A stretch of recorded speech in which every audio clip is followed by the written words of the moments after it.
চলো আজকে চিকেনের কোরমা তোমাদের সাথে শেয়ার করি। এখানে কাঁচা চিকেন ভালো করে ধোয়া হয়ে গেছে। কড়াইটা গরম করার পর তারপর হচ্ছে গোটা গরম মশলা তেলের মধ্যে ছেড়ে দিলাম।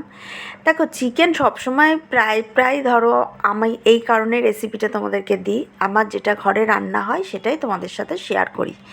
তো এখানে দেখো পেঁয়াজটা ভালো করে কাটা হয়েছিল পাতলা পাতলা করে।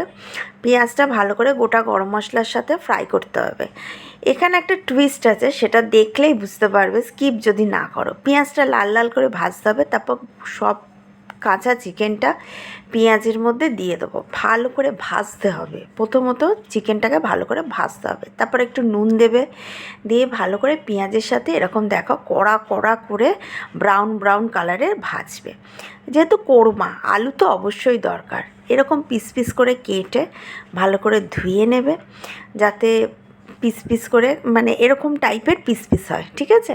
তারপরে এবার কি করবে, প্রেশার কুকারের মধ্যে একটু জাফরানি রং দিয়ে আলুটাকে সিটি মারবে। তারপর চিকেনের মধ্যে দেবে জাস্ট হচ্ছে লঙ্কার গুঁড়ো, এখানেই টুইস্ট।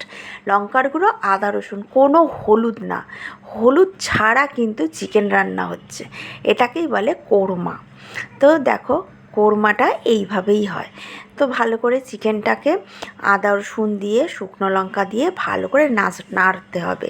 যেহেতু আগে চিকেনটাকে আমি পেঁয়াজ দিয়ে ফ্রাই করে নিয়েছি, ভালো করে নেড়ে ছেড়ে তারপরে একটু টমেটোর দিয়ে দেবে। টমেটোটা পরে দেবে, একটু টক টাইপের হবে, কালার আসবে। এখানে কিন্তু আমি কাশ্মীরি লঙ্কার গুঁড়োও দিয়েছি। দিয়ে ভালো করে নেড়ে ছেড়ে সেদ্ধ করা আলুর জাস্ট কালার দেখো, পুরো জাফরানি রং দিয়ে পুরো কালারটা হলুদ হয়ে গেছে। সেদ্ধ করা আলুগুলো চিকেনের মধ্যে দিয়ে দেবে।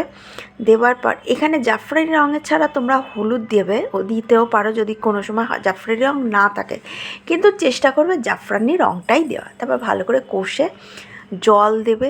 এটা কিন্তু দুর্দান্ত টেস্ট হয়, রুটি পরোটার সাথে, ভাতের সাথে তো ভীষণ ভালো। পাতলা একটা দেখতে মনে হবে ট্যালট্যালা ঝোল, কিন্তু এটা একটা কোরমা। দেখো এই যে দেখো চিকেনটা আমার রেডি হয়ে গেছে, কমপ্লিট হয়ে গেছে। ভিডিওটা ভালো লাগলে অবশ্যই কিন্তু লাইক শেয়ার সাবস্ক্রাইব কিন্তু করে দিও, আর পাশে থেকে